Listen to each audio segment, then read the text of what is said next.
Hello and welcome to the New Republic Salon. This is a monthly series where we interview the authors of new books. We've moved online while everything's closed, but the basic format is the same as in person. So we're going to hear a reading, discuss the book, and then at the end we'll have some questions from the audience. Just drop your questions in the Q&A box at any time when we're talking, and I'll pull them out at the end. Tonight I am very excited to be here with Nicholson Baker, who's going to be talking about his book, Baseless, My Search for Secrets in the Ruins of the Freedom of Information Act. Nick, thank you so much for joining us. It's great to have you here. Well, I'm very glad to be here with you. I'm also glad to see that where you are it isn't black as night, because where I am there is like rolling thunder and cracks of fault lightning. And where you are so airy and lovely. Oh. Well, I could see the tops of the trees waving back and forth in a kind of grim note of worry in the sky, but we'll get through it. Okay, well, so do you want to start us off with a reading from the book?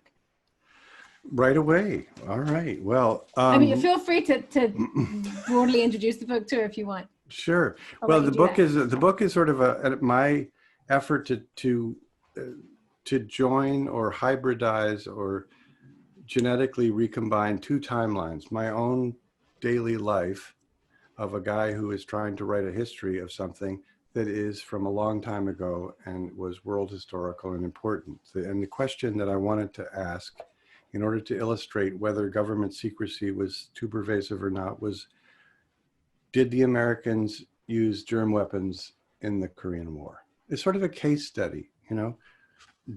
How much can you find out about something that's uncomfortable when it's, you know, when it's over 70 years ago? Anyway, it was a long time ago. So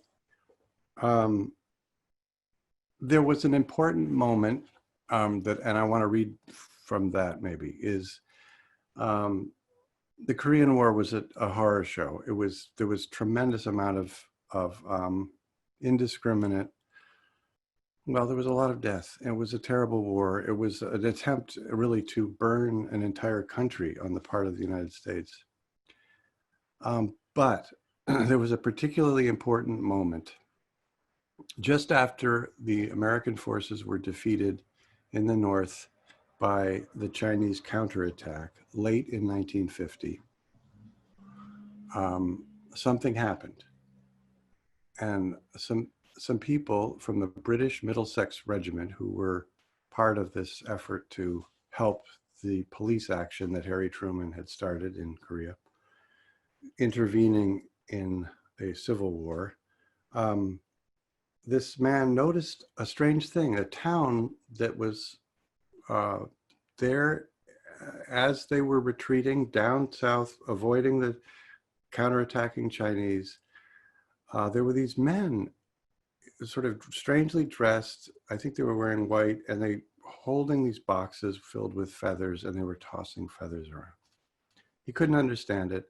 And a few weeks later, he got a bunch of new vaccinations. So that's one data point, okay?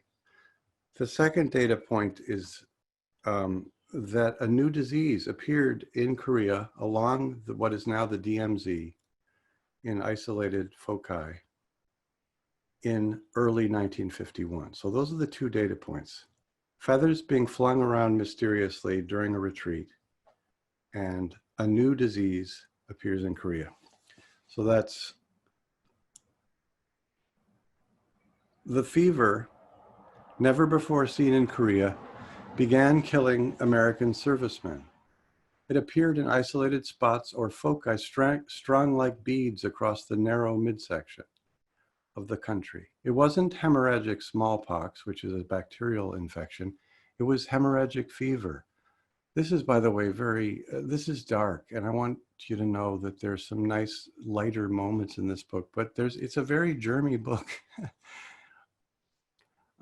It was hemorrhagic fever, or songo fever, as the Japanese called it, a virus with similar symptoms. In hemorrhagic smallpox, your face turns black before you die. In hemorrhagic fever, your face turns purple. The Far East Command set up a hemorrhagic fever center, the 8,228th Mobile Army Surgical Hospital, in the middle of the epidemic, and they enlisted the help of Kitano Masaji and his Japanese germ warfare colleagues to help them understand what was going on. So let's think about this. The very disease that Kitano had isolated, identified, purified, and made more virulent during the Second World War, the disease that he and his helpers had repeatedly injected into monkeys, horses, and human beings, was now at large in a band across Korea, several years after the United States government had recruited Kitano's cooperation. The majority of the cases occurred north of the 38th parallel in the Yeoncheon-Chorwan-Kumwa section of the front, and the remainder in a belt along the 38th parallel, wrote Carlton Gajudek, an epidemiologist. All evidence points toward infection from a common localized source over a brief period. So that's what an epidemiologist said.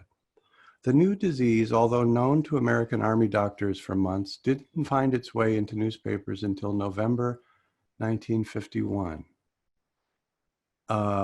I'm going to skip because I don't want to read too much about the disease, except I want to get to what happened. What happens in this disease? The Associated Press made a statement. Sango, or epidemic hemorrhagic fever, was not, absolutely not, germ warfare.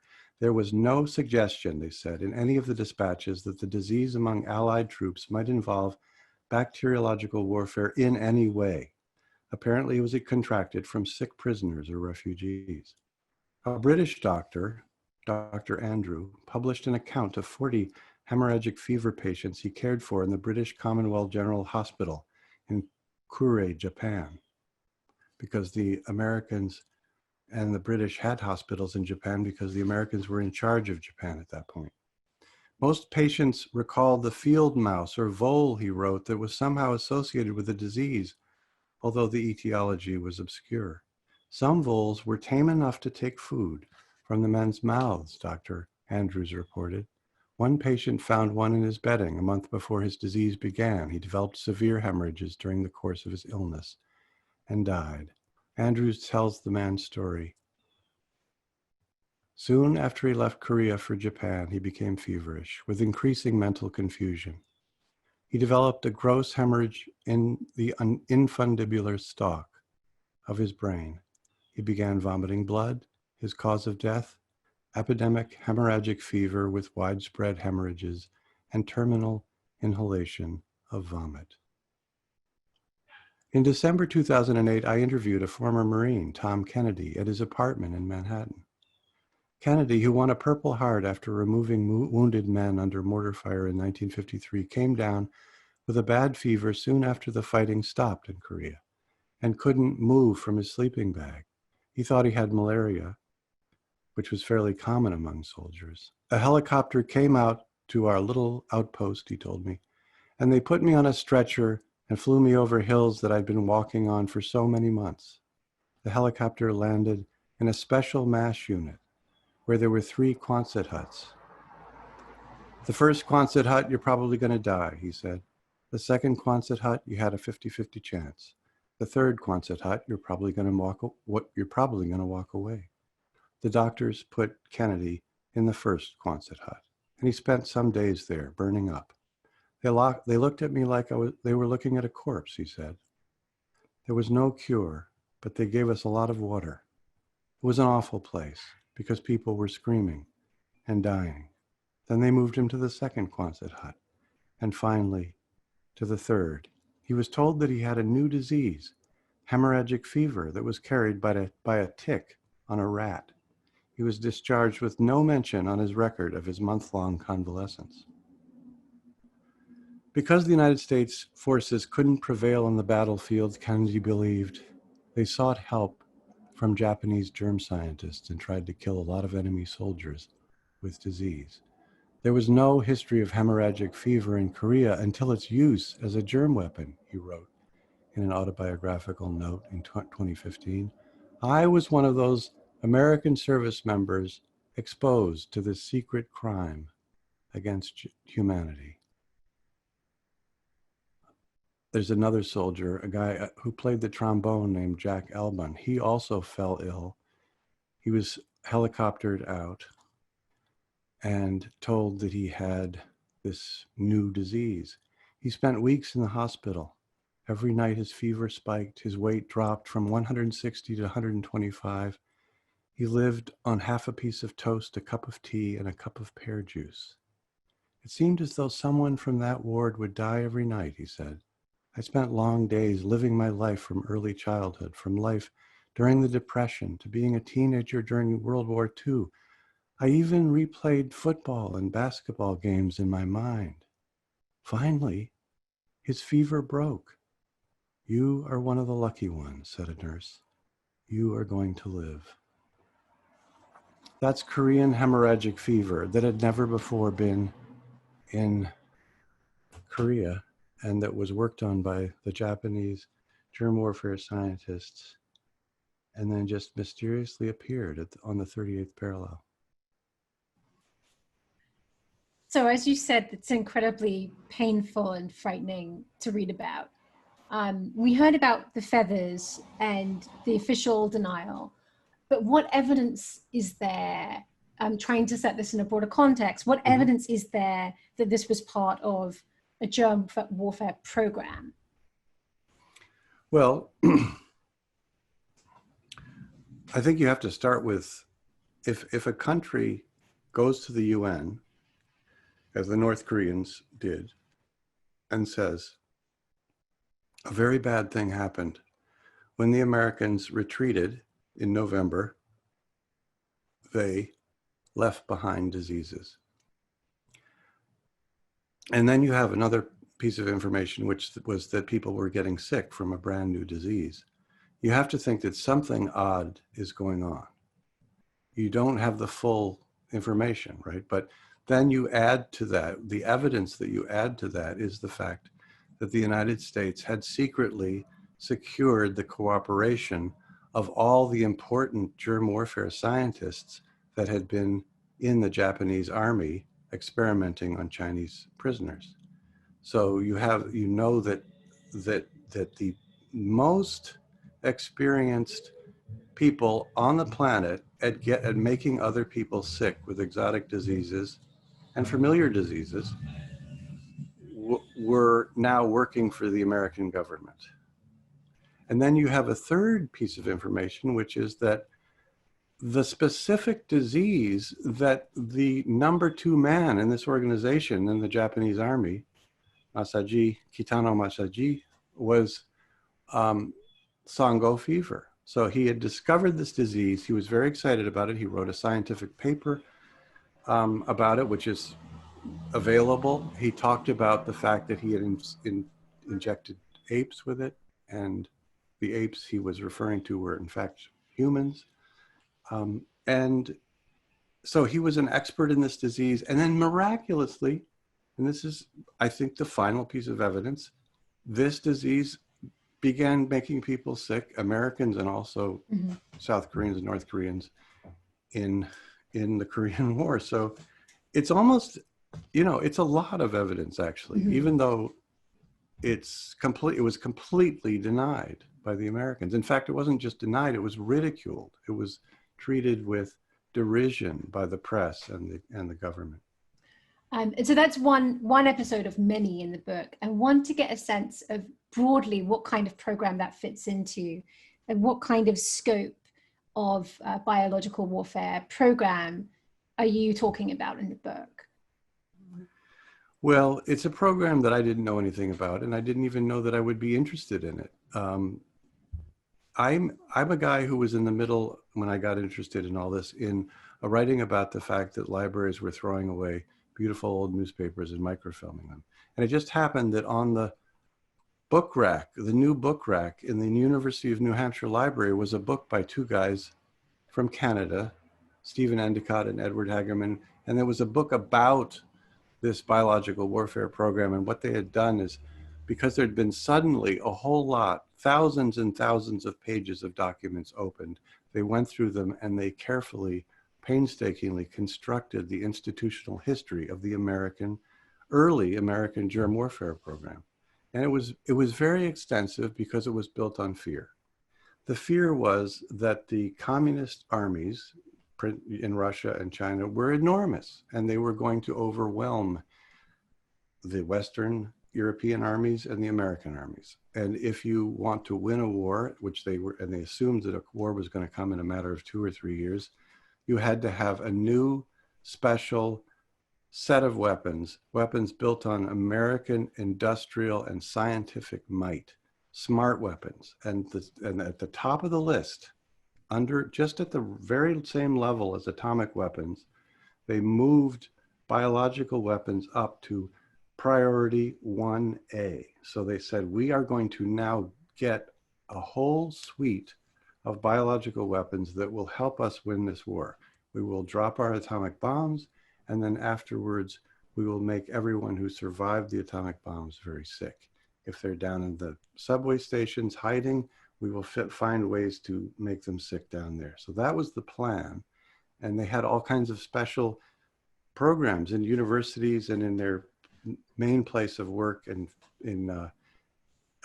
Camp Dietrich, it was called then, now Fort Dietrich, where they were trying to make very bad diseases worse. They were trying to make things more infectious and resistant to antibiotics, and in other ways, just really nasty. So that was basically the American germ warfare program. It was gigantic under Harry Truman. And it was a huge and very secretive operation that has never been fully declassified. But these two men told the story of it, and that got me interested in it. And so when we're talking about germ warfare or biological weapons, the example you just gave is a disease, a just very painful and lethal disease that affects humans.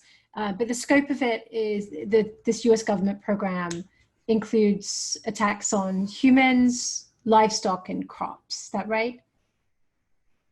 Right. And this is the thing that really started to interest me, is that what they thought was that the way to win against Russia was to destroy the Russian wheat crop.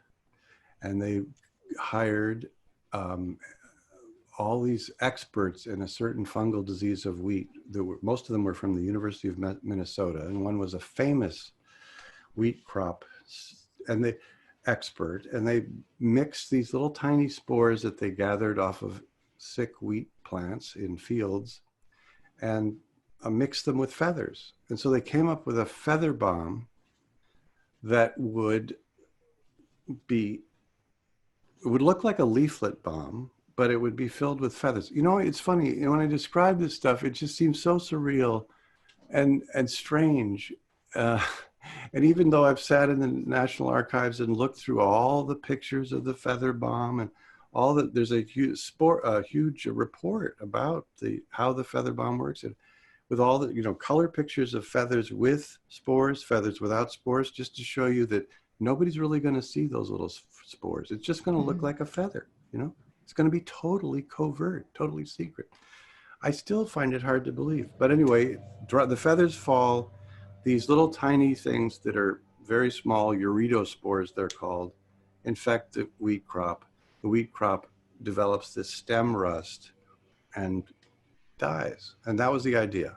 And they were going to deliver this stuff either by these feather-filled former leaflet bombs, or they were going to use balloon bombs that were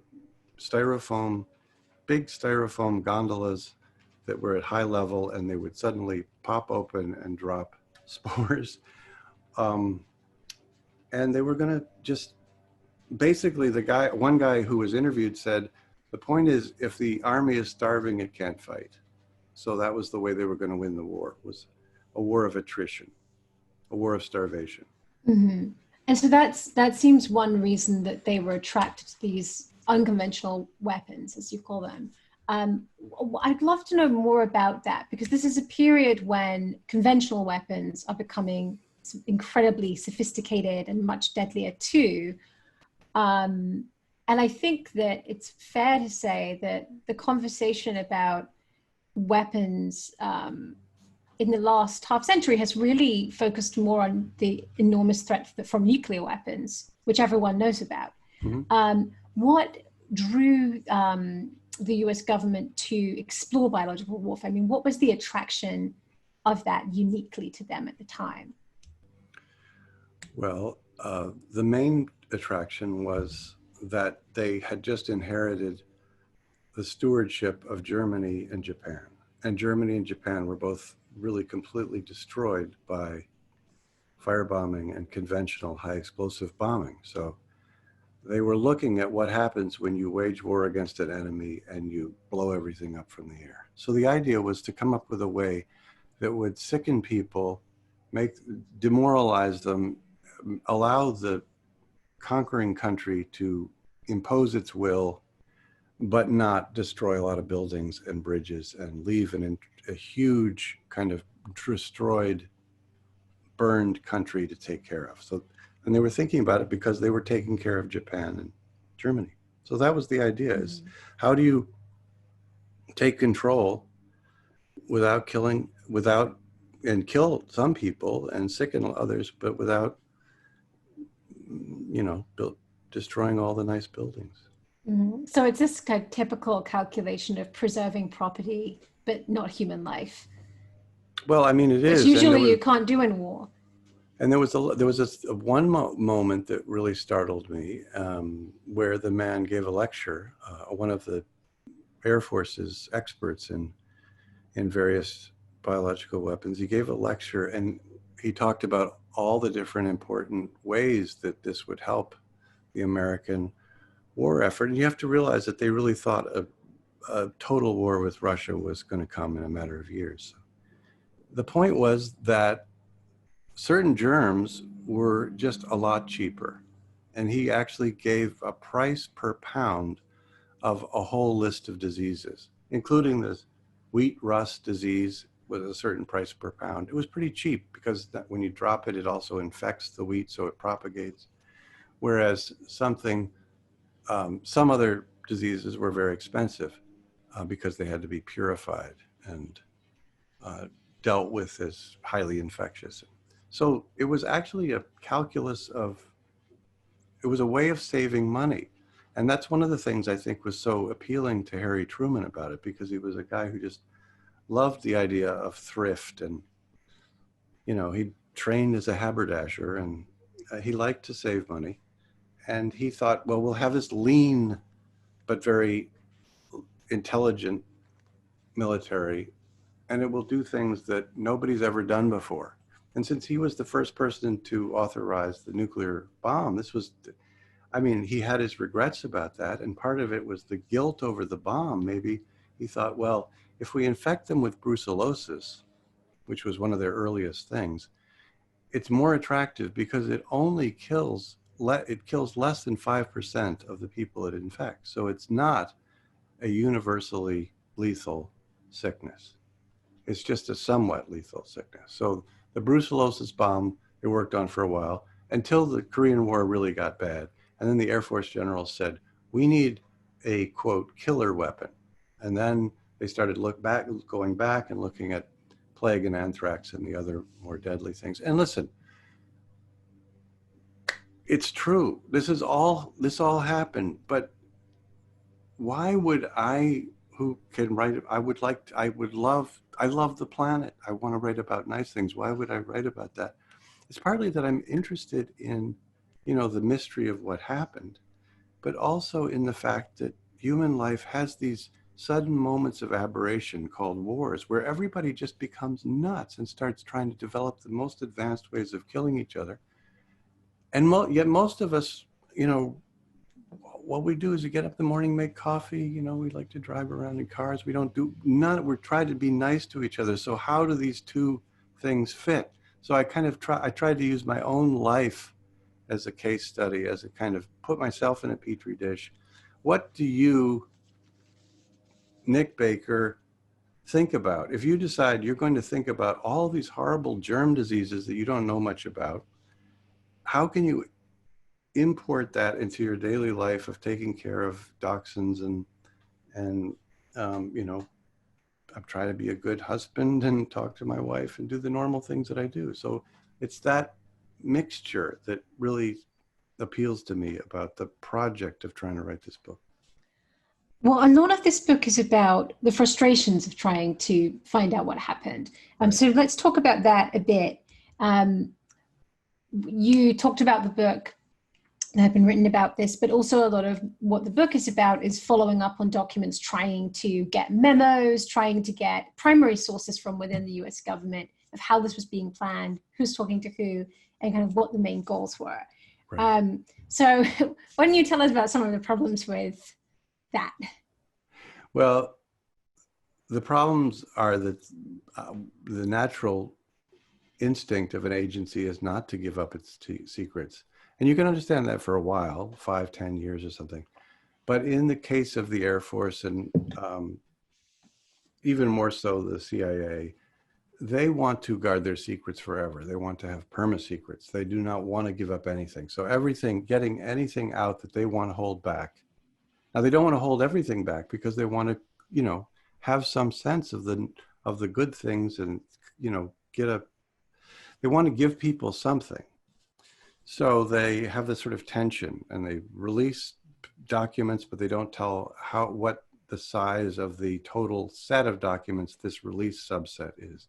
So the tension is always, how much am I getting? What is this a misleading picture? Is this a very selective picture? Is this a true kind of sampling of all the correspondence and cables, let's say, for something? In fact, just yesterday, should I? I think you should, yeah. Okay. Well, maybe before we go right into Yeah. it, let's just explain the expectation here is set by the Freedom of Information Act. Yes. So that stipulates that any US citizen should be allowed to request information on what the government has done as long as it's, you know, past a certain period, and that request should be responded to within, is it 25 days?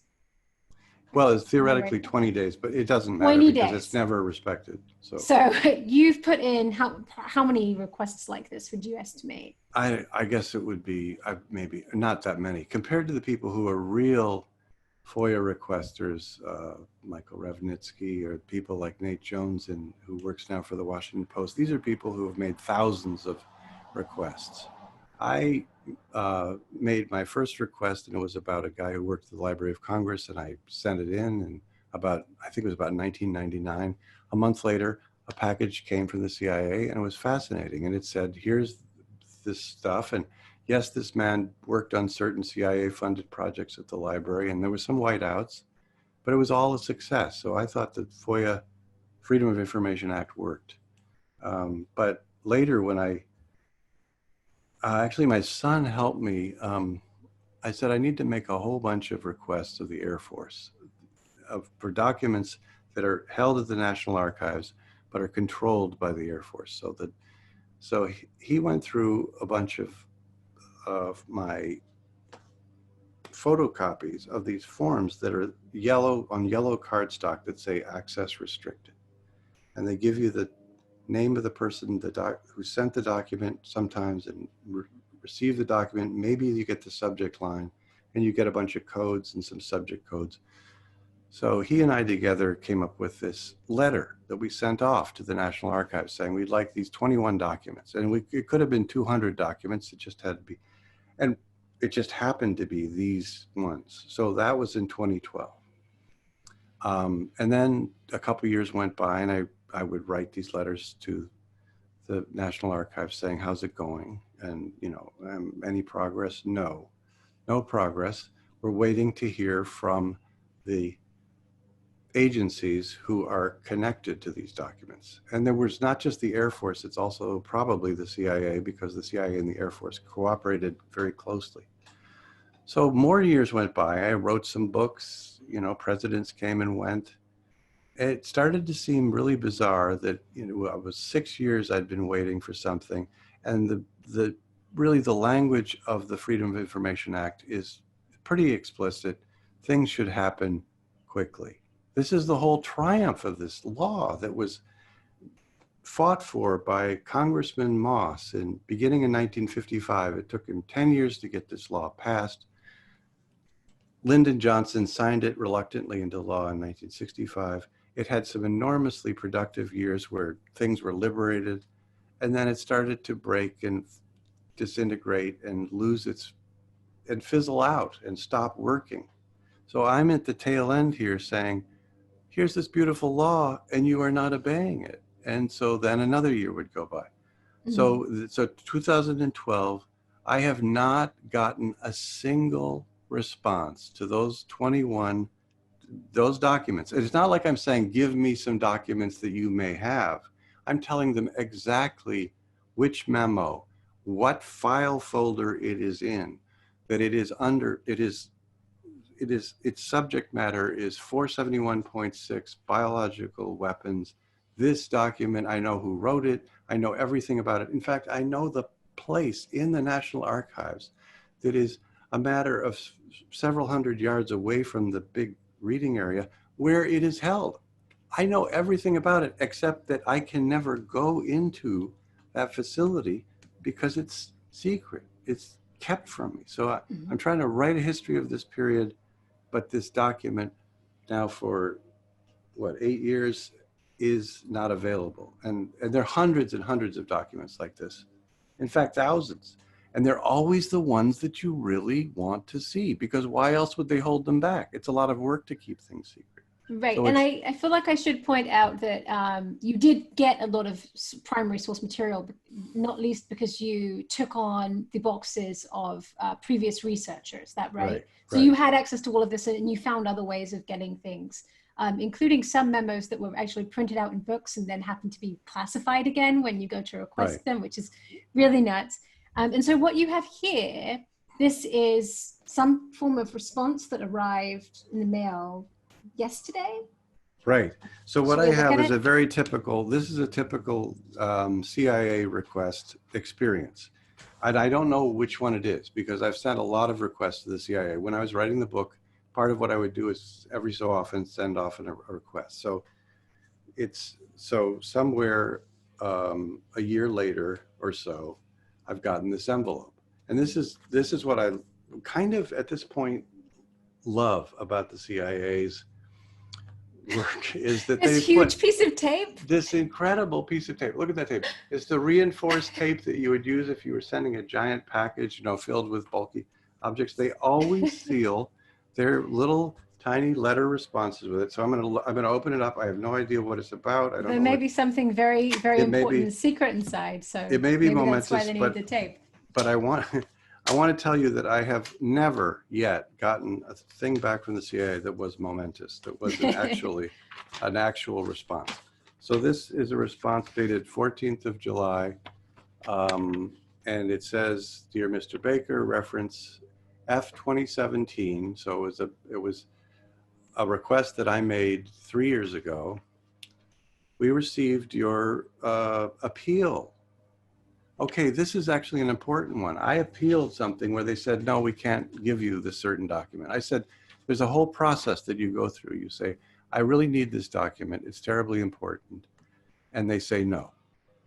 And that's the first step. And that takes a year or two. And then you go back to them and you say, no, you don't understand. I really need it for these reasons. It was a long time ago. It's material to whatever.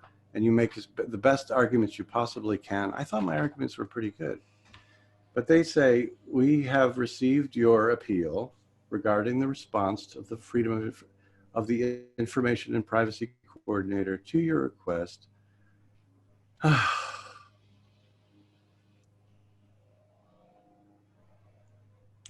Okay, they're not denying me yet. They're just saying that they have received my appeal. We processed your initial request with the same case, with a case reference number. Please continue to use this case reference number so that we may more easily identify your administrative appeal. This is not in any sense of victory, but it's very typical of the life of everybody. Everyone who has ever tried to get stuff from the CIA knows that this is the norm. Some piece of paper that says absolutely nothing and gives you nothing. I've gotten almost nothing from the CIA, really. And one lawyer told me, you never get anything unless you sue. So this whole system that was supposed to be kind of a noble system where anybody, anywhere in the world, in fact, not just the United States, but anyone could ask, I would like to see what my government is doing that system simply doesn't work. You have to sue. So I Which, guess as at we some know, point is I'm going to...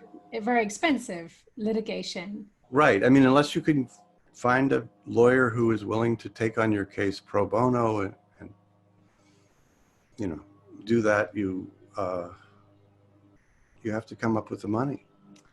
Well, so shall we move on to the next reading? Because you're going to tell us about some people who put significant time, resources into this and had some small victory. Yes. And there's a guy mowing the lawn. This is the uplifting side of things. There is a guy mowing the lawn, but I don't know if you hear that, but that's just the way it is. People mow their lawns, you know, at 7:30 at night sometimes. All right, so this is much later in the book. I've been telling you about a lot of unpleasant things in this book, and I'm sorry about that. But there's one huge victory that I haven't stressed enough. Muckrock's victory over the Central Intelligence Agency. The principals in the story are Jason Smathers, Emma Best, Michael Morrissey, and Kel McClanahan. It begins with a 2009 article in Mother Jones about the CREST database. This database of millions of pages of digitally scanned and declassified, although often redacted documents, that I've been quoting from practically every day in this book, and that were then accessible to the public only at a cluster of 4 computer terminals at the National Archives. Is the agency covering up what it is already uncovered? Asked Bruce Falconer at Mother Jones. The CIA was reluctant to put CREST on the web, Falconer wrote, because the agency didn't want to risk disclosing sources and methods. The fear is that foreign spies, utilizing the so-called mosaic principle, could piece together fragments of information from a wide range of declassified sources to make deductions about ongoing intelligence operations. I'm just going to tell you what happened. So that was the first step. Then this man named Jason Smathers got interested in making FOIA requests. And he was a person who had spent some time in jail because he had sold to spammers something like 50 million AOL addresses when he was an engineer at AOL. So he spent some time in prison, and he was interested in government secrets. So he started to submit requests, and he got the help from Muckrock, which allows you to make FOIA requests very efficiently. It allows you to use their computer interface to track requests. And it's a very small outfit. They're really nice people. I love this place. I mean, I really think they've done great things, and they're very small. So Jason Smathers started to sort of poke at the CIA with requests. And meanwhile, he became a minister and started a church, actually. So he's kind of an interesting, eccentric guy, but mostly the CIA didn't respond. He had responses the way I do, and very unsuccessful. But then he had a success. He asked for complaints received by the CIA about its employee cafeterias. And something like 2 months later, got a whole dossier of complaints that CIA employees had said about their cafeterias. They respond immediately when it has no actual material importance to American history, and it was funny and it was nice, and then he made a second request on the heels of this successful but a little bit trivial request. He asked for the following records: the entire CREST database in electronic format. Do not send paper, he said. I am requesting the computer database, which makes up the records considered to be the CREST system. So he's asking for this massive, hundreds of thousands of pages, more than that, of documents that have already been declassified and are available at this one place in the National Archives. 4 computer terminals. There's surveillance cameras. There are little messages saying your movements are going to be tracked and all that stuff. that's the only way you could look up these documents. And he's saying, no, I want the electronic record. I want the whole thing. He got a response from the CIA a month and a half later. We have determined that the requested material must be denied on the basis of FOIA exemption B1. And the FOIA exemption B1 is about records that are currently and properly classified. So the bizarre thing is, even though every single document in that collection had been declassified, the whole collection was considered still to be classified. So that didn't make any sense. So the people at Muckrock, Michael Morrissey and his colleagues, got together with a really smart lawyer named Kel McClanahan, and they took over this idea that Jason Smathers had. Jason Smathers kind of retreated, and they said to the CIA, give us the CREST database. We want the entire thing. Don't touch it. We don't need you to declassify anything. We just want it the way it is. And the litigation support person at the CIA said that this was an unreasonable and unduly burdensome request. And the estimate was that it would take 28 years to review these documents, and possibly longer than that. And that they had to do that because the documents might be available to hostile adversaries if they just released them. And so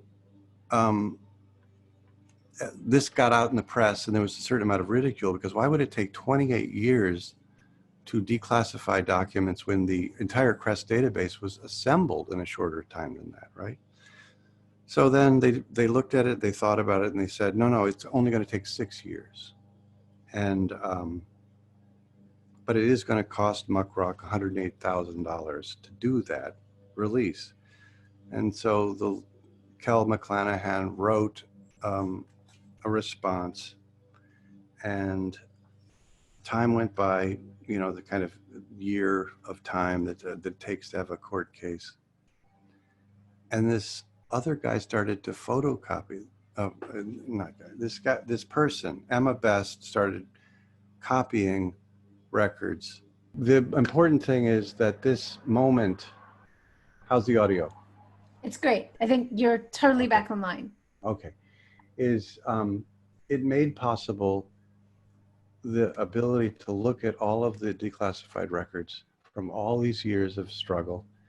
And I only found out about it because I was trying to look up things in the CIA database about this particular little question that I had. So I typed in BW Korea, and things like that, BW for biological warfare. And suddenly I got documents that I hadn't seen before. And some of the documents were reports of Chinese and North Korean military units who were sending messages to each other saying, the enemy has dropped insects on us, send DDT. They said, we need more vaccines. So I suddenly got documents as part of this huge CREST system that were, you know, bits of evidence for what I was doing. So that was one of the, you know, big breakthroughs, was that step by step, people who wanted to find something out and failed went closer and closer to a moment in which finally this multi-billion-dollar agency caved and said, we'll put it up on the web. And it actually has helped people. I mean, books are being written right now as a result of this gigantic victory. So I want to jump in with a question about the form of the book, which we really haven't talked about much. And I get the impression from a lot of the questions here too, that, you know, so many people reading this book will be reading it because it's a very unusual book. It's a very Nicholson Baker book. It's written in these dated chapters, day by day, almost like a log of telling the story. They open with usually a paragraph or two of the kind of observation one might find in your novels, the texture of life, and the generosity of spirit, which I think people often remark sort of characterizes your writing. Thank you. But this waiting, this experience of waiting, which, you know, we've talked about the lawyers battling through, we've talked about these really hardcore FOIA guys going toe to toe with the CIA with. For you, that experience of waiting is intensely personal. Like the way it's written about in the book, you say, you know, I may die before the CIA gives me a document. Yeah. Why did you want to emphasize that like daily experience of trying to find out what happened? Because I think that there are many, many books that are written about the Cold War. And they always, almost always, they present a very, almost like an omniscient view of this is what happened. And we can't tell this, but really what that person did, that historian did, was get up in the morning and think about one aspect. And there were frustrations and there were breakthroughs and there were distractions. And so I wanted to kind of tell this, in some way, tell this story that is in self important, but keep the confusion and the, I don't know, the gritty texture of a historian. I mean, I'm not a professional historian, but you know, a public historian's kind of daily life. Get those two things mixing together, and see if that actually makes me think of things in a different way. So, for instance, we got these two rescue dogs that were middle-aged dachshunds, and we got them, I think it was a day or two before I actually started writing this diary. And it was just a coincidence in a way, but they became very important to me in the book. And one day, they'd all had their teeth taken out, and you know, they were on Lyme disease medication. So that led me to write about this whole question of whether Lyme disease is a something that has escaped from a laboratory or whether it was something that naturally evolved. So I just basically got up in the morning really early, made coffee, tiptoed around, and when I went to the computer, I didn't think, what am I writing about next chronologically in this overall story of, you know, biological warfare or something. I thought, what do I really want to say today about this whole mess? It might be about Cuba. It might be about Guatemala. I want to sleuth my way or slalom my way around obstacles and impediments and kind of shortcut my way to something that makes sense that day. And that's why I chose the diary method, because I think it's truer. It's truer to the way people think about history. Right. To pivot slightly, one question that sort of kept coming back to me as I was reading about these really horrifying acts and plans was sort of the thorny issue of trying to write about something when necessarily you're working with very fragmentary information and a degree of there being either evasiveness on the part of the authorities or some extent of cover-up. And that seems like a really hard thing to do because we're living certainly in a moment where our culture is sort of steeped in conspiracy theories.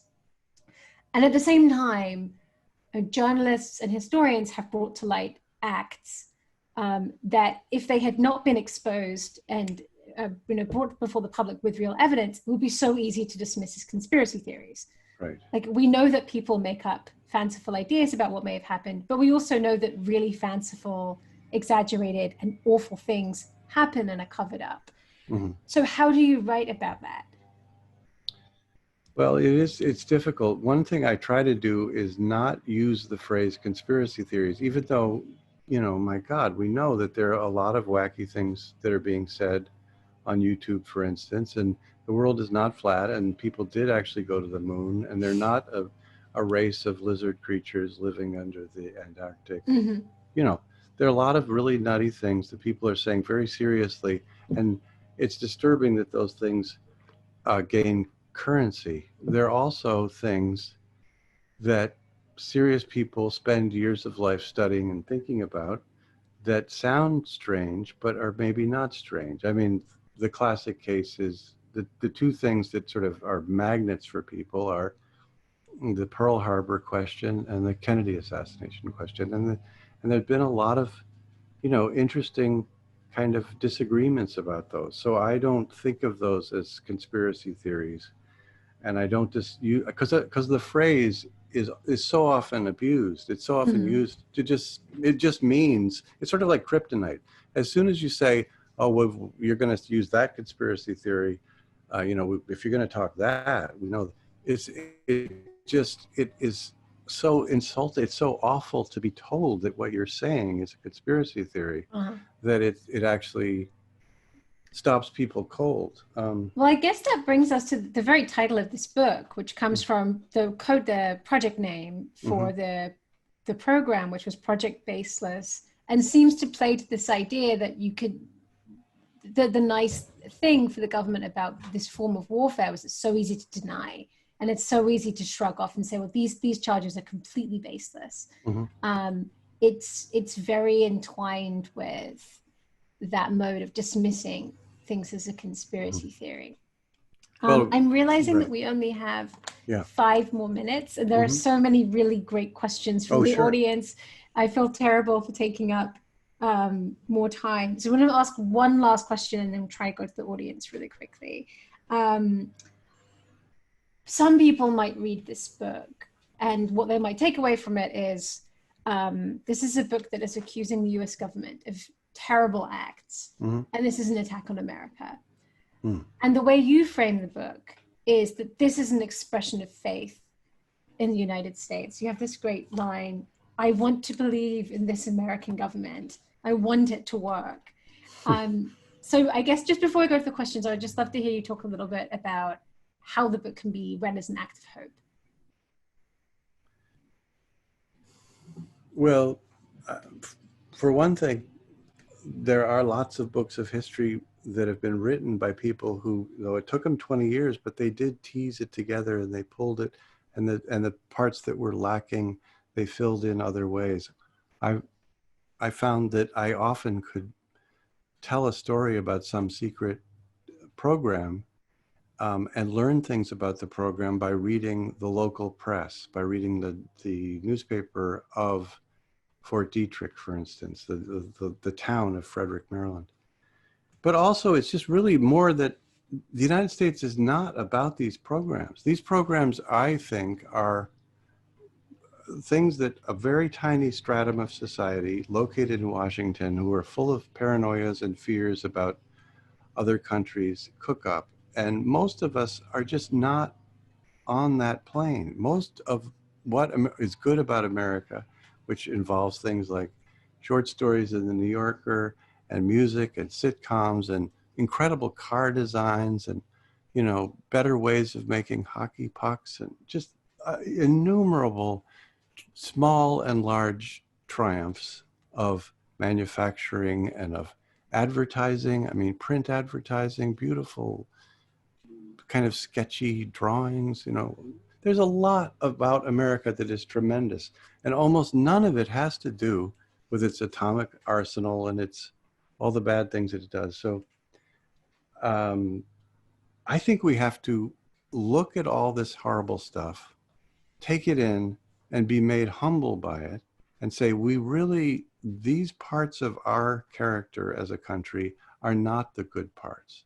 We have to know that we were capable of doing things that were this shockingly, horribly bad, because when we learn that, it makes us humbler and probably makes us better world citizens. That's what I think. Is there's a logic to confronting the worst things that your country has done. It allows you to, and also to retreat and to understand the good things that it does and to value those more, and encourage people to think about those more. So that's my thought. Right. And I think the effect of the book, it only came out yesterday, so most people won't have had a chance to read it, but is to reaffirm the wonder of existence and the great potential of humanity.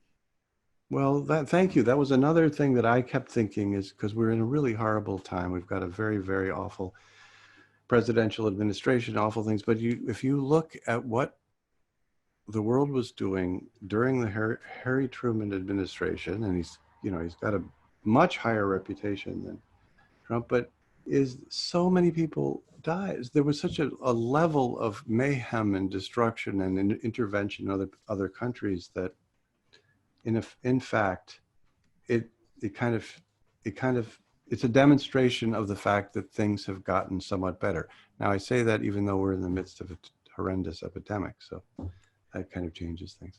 Well, now I'm going to switch over to questions. There are some really great questions. There are also a ton of questions. Many of them, though, are about your fiction. So I'm going to read all of those to you at the same time. Okay. They're loosely on the theme of asking what you're going to do next. So here's one. Mr. Baker, I have long been a fan and teacher of your fiction, The Mezzanine, Room Temperature, Vox, etc. Although I enjoy nonfiction, consider it welcome worthy. I wonder whether you see yourself returning to fiction more actively in the next few years. As an English PhD, I've often found you among the best fiction writers of your generation. Well, that's awfully nice. That is a very nice one. There are more in a similar vein.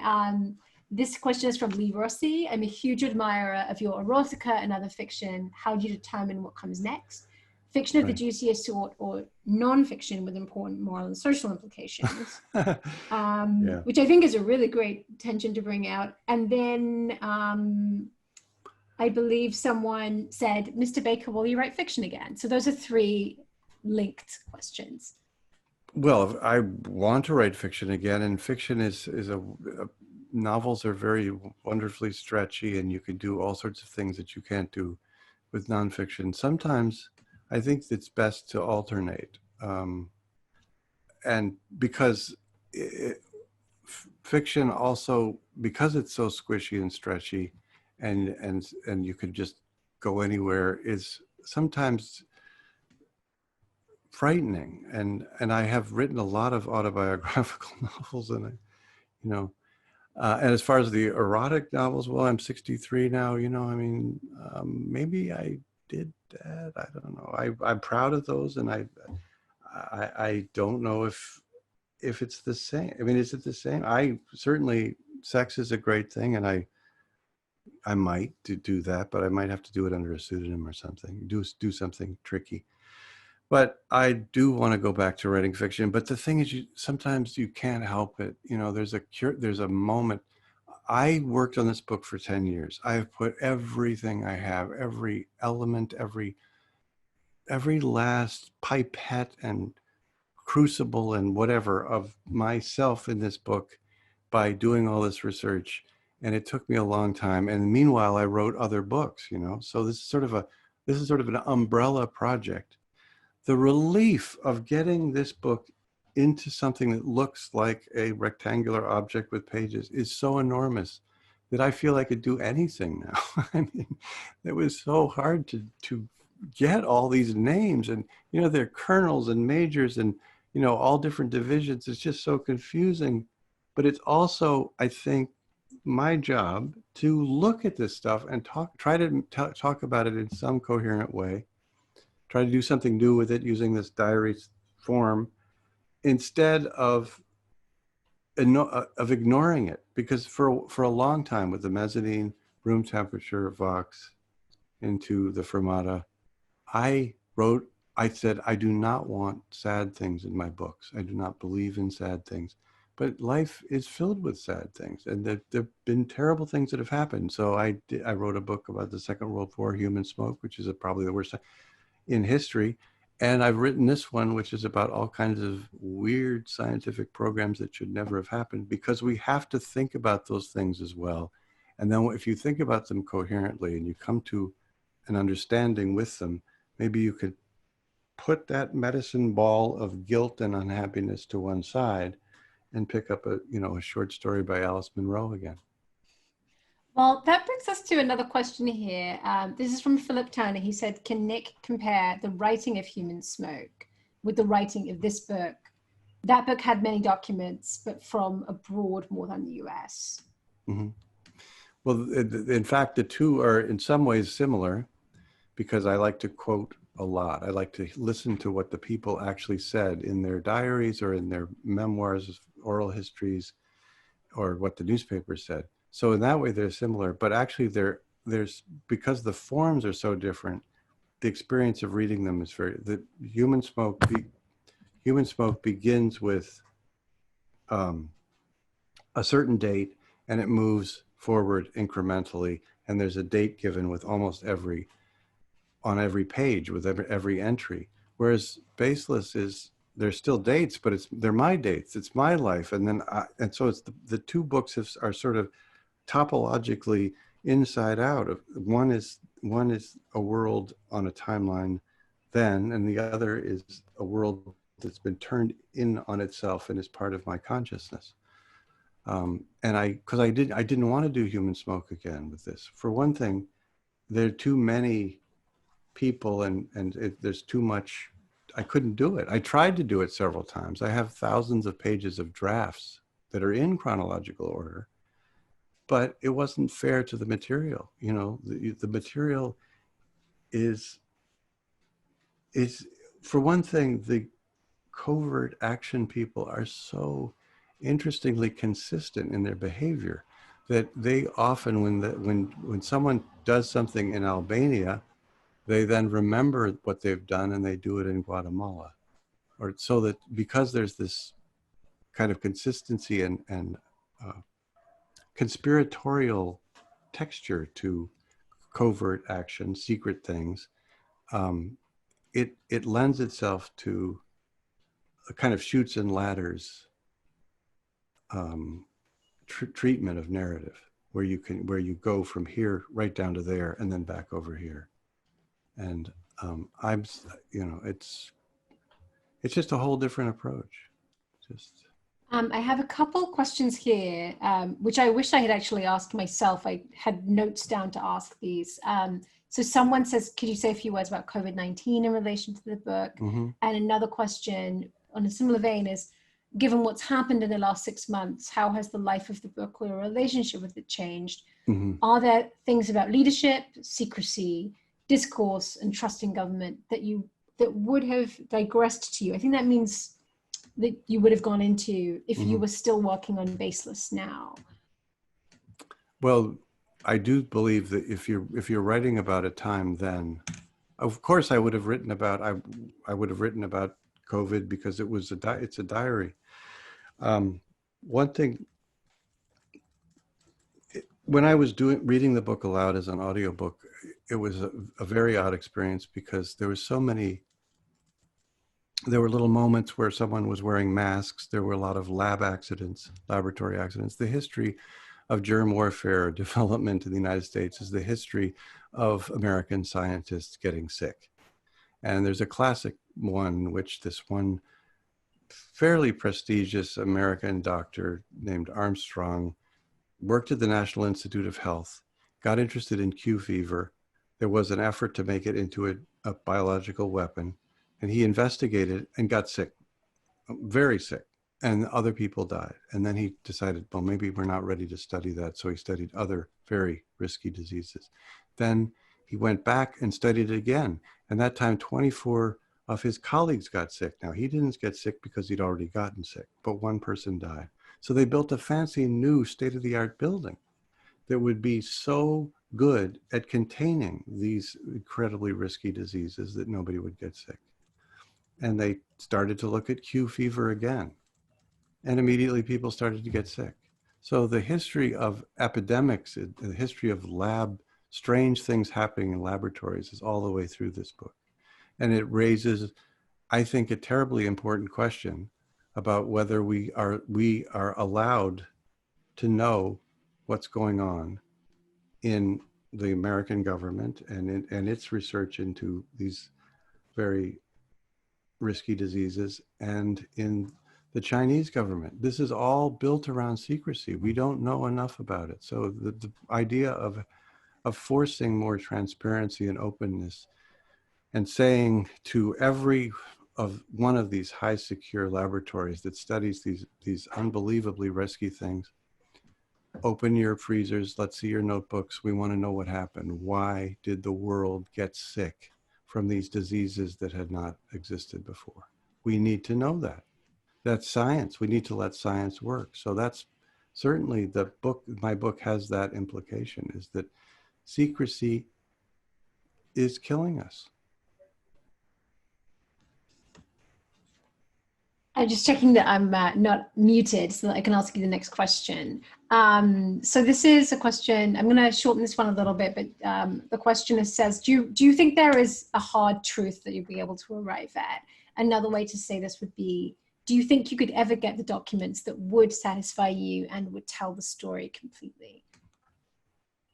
No, I mean, it's not a legal case. I think there are already enough documents that I have because of this massive victory over the CIA that Muckrock did. There's enough there to make a very powerful case that something happened in Korea that was not a natural epidemic. And that sickness that I described still exists in Korea. It hasn't gone away. It's still something that makes people sick in Korea, this hemorrhagic fever. But the other one, I'll just have to leave it to people to read to the end, because the other moment in this whole propaganda battle, actually, it may not be true. It may be something that was called a cover and deception operation that involved the dropping of insects and creepy crawly, worrisome bugs that were taken from Japanese laboratories, but they were not actually carrying diseases. So, and that is my belief, is that the second one was a way of a desire to make the communists very frightened and disturbed and not actually make them sick. Right, I do want to clarify here too, because this didn't come up in the interview, but the scope of the programs you're describing here are a series of research program, some test missions, but nothing that, and a lot of these, what might be deemed sort of very ghoulish wartime pranks of dropping dead bugs and harmless things, but making people think it might be biowar. But this book does not claim anywhere that there's evidence to suggest that this went fully operational. This did not enter the regular sort of arsenal of US military operations. Would you say that's fair? Oh yeah, no, there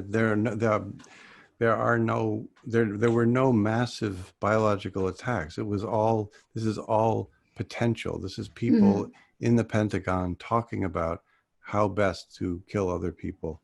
But it's not like the atomic bomb in which the bomb was actually used on people. Right. Yeah, I just wanted to clarify that so that readers have a sense of like the extent of your claims and the extent of what is being covered up here. Okay, so I know we've gone over, and there are still 12 questions. I don't think I'm going to be able to ask all of them. So I'm going to end with one last question. I wish maybe you could choose the question, but there's probably way too much for you to read. So I'm going to ask this question from Pat Heller, who says she's received the book yesterday and she's 100 pages in. Early on, you referred to the Great Investigative Report by Cy Hirsch. In the course of your research and writing, did you reach out to currently active investigative reporters to gather material about their experiences with the FOIA or for their comments on your experience? I know that you've already spoken about that a bit because you've been involved with the Muckrock people, but maybe just a final comment on that. Well, I think part of the reason that I wanted to write the book is I'm so admiring of just the determination, the persistence, the patience that people have when they are trying to come up with a coherent account of something that happened. How many phone calls are necessary and interviews, and how much just work is involved in doing real journalism. It's inspiring, it's incredible, it's amazing. And there are some classic books of history, of Cold War history that I love. And this book is not really like that. This book is me admiring those people and trying to come up with my own private set of conclusions about what happened, and also trying to make sense of why I would be fascinated in this unsolved question. And I want to end though with one happy thing that I hoped would happen and did happen, which is I wrote this book thinking about all the fact that other journalists were much better than I was at getting at secrets. And there was one document that was the most redacted document that I dealt with, okay? It's a very important document.